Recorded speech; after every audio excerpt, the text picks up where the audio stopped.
बालेश्वर जिला बालियापाड़ अंचल रे समुद्र बाली चोरा चालाण को नहीं बढ़ुची असंतोष। अभियोग हेउछि बालियापाड़ अंचल रे समुद्र कूलरू प्रतिदिन ट्रैक्टर जोगे खुलामखाला चली बेआईन परिवहन। मानधाता मुख्य रास्ता एवं डगरा कसाफल कालदा काउमाली समेत विभिन्न अंचल देई दैनिक यातायात करुछि बाली बोझेई ट्रैक्टर।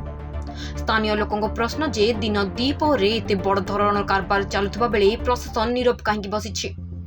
काहार छत्र छाया चलछि बाली माफियांक राज।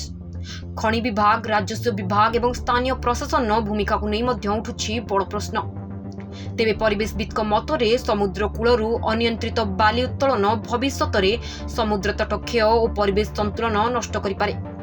तथापि जदि एही कारबार बंद न हुए आगामी दिन में स्थिति आहुरी संकटपूर्ण होई पारे। एबे साधारण लोकों दाबी जे तुरंत घटनार तदंत करा जाई बेआईन बाली चोरा चालाणर संपुक्त लोकों विरुद्ध रे कड़ा कार्यानुष्ठान ग्रहण करा जाऊ। बालेश्वर जिल्लारू प्रभाकर मल्लिक रिपोर्ट अस्मिता टीवी।